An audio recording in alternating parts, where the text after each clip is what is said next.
ये आज का लास्ट क्वेश्चन है। इसमें क्या है कि ए वेक्टर आपका कितना दिया हुआ, देखिए ध्यान से। ए वेक्टर आपको दिया हुआ है कितना, 3i cap plus 4j cap plus 2k cap and V vector बराबर आपको दिया हुआ है कितना, 2i cap plus 3j cap 4k cap. सबसे पहले आपको निकालना फर्स्ट पॉइंट में A dot V, A vector dot में वी वेक्टर। बताइए ए वेक्टर डॉट में वी वेक्टर अगर निकालना है तो हम लोग क्या करते हैं, सबसे पहले ए वेक्टर को लिखेंगे फिर बी वेक्टर को लिखेंगे। तो सबसे पहले ए वेक्टर हमारा कितना है, तो आप लिखिएगा 3i cap plus 4j cap plus 2k cap into आपका क्या है 2i cap plus 3j cap plus 4। आप 3 से 2 में गुना करिए इससे। अब आपको हम बताए थे कि आई कैप, वहां पे आपको यूनिट वेक्टर जब हम पढ़ा रहे थे तो बताए थे कि आई कैप डॉट आई कैप इसका मान कितना होता है 1, जे कैप डॉट जे कैप इसका मान कितना होता है 1 और के कैप डॉट के कैप इसका वैल्यू कितना होता है 1 होता है। अब बताइएगा हम लोग मल्टीप्लाई करेंगे तो पहले आई को आई से, फिर जे को जे से और फिर के को के से।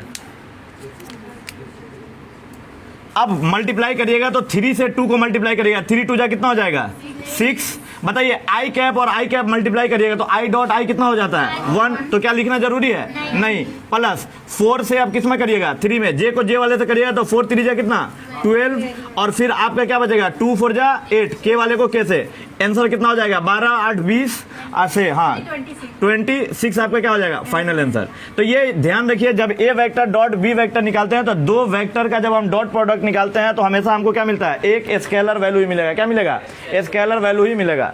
चलिए इसी के अलावा आपको दूसरा पोर्शन में जो दिया था, दूसरा पोर्शन में आपको क्या निकालना था, ए वेक्टर क्रॉस में V vector, A vector cross में क्या वी वेक्टर। बताइए ए वेक्टर क्रॉस में वी वेक्टर, जब ए वेक्टर और क्रॉस वी वेक्टर निकालते हैं तो हम लोगों को क्या फॉर्म करना पड़ता है, डिटर्मिनेंट। किस तरह, तो पहले आप आई कैप फिर जे कैप फिर के कैप, उसके बाद वैल्यू रखते हैं। आई में कौन कौन सा है तो आप देखिएगा तो यहाँ से देख लीजिए, यहाँ पे दिया हुआ 3 और कौन सा है 2 फिर 4 फिर कौन सा है 3 फिर 2 फिर 4।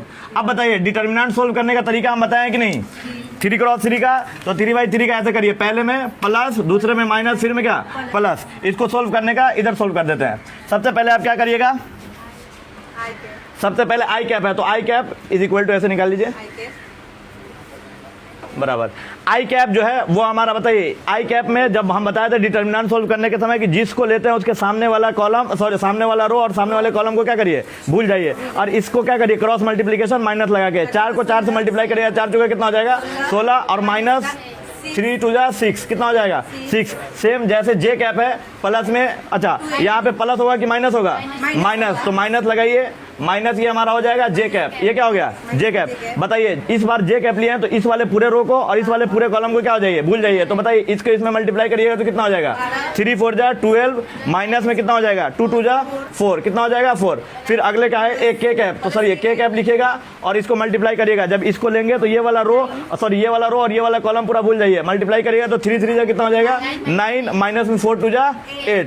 अब इसको मल्टीप्लाई करिएगा तो ये 16 में से 6 कितना हो जाएगा, इसको घटाइएगा तो कितना हो जाएगा 10। तो हमारा हो जाएगा 10 आई कैप माइनस 12 में से 4 जाएगा कितना हो जाएगा 8 जे कैप और प्लस में 9 में से 8 घटाइए तो 1 और 1 लिखिए चाहे नहीं लिखिए वो बात बराबर है, ये के कैप। तो यहाँ पे अगर ए वेक्टर क्रॉस में जब वी वेक्टर का मान निकाले तो वो कितना आ गया 10 आई कैप माइनस में 8 जे कैप प्लस में के कैप। एक बात हमेशा याद रखिएगा, जब दो वेक्टर का जब डॉट निकालते हैं, जब दो वेक्टर का जब कोई भी दो वेक्टर का अगर डॉट प्रोडक्ट निकालेंगे तो हमेशा कैसा वैल्यू आता है, तो हमेशा एक स्केलर वैल्यू आता है। लेकिन जब अगर हम दो वेक्टर का क्रॉस वेक्टर मतलब क्रॉस प्रोडक्ट निकालते हैं तो जब भी आप दो वेक्टर का क्रॉस प्रोडक्ट निकालिएगा तो हमेशा एक क्या आएगा वेक्टर फॉर्म में उसका आंसर आएगा, हमेशा आंसर किस में आएगा वेक्टर फॉर्म में आएगा। आई होप आप समझ गए, उतार लीजिए दोनों।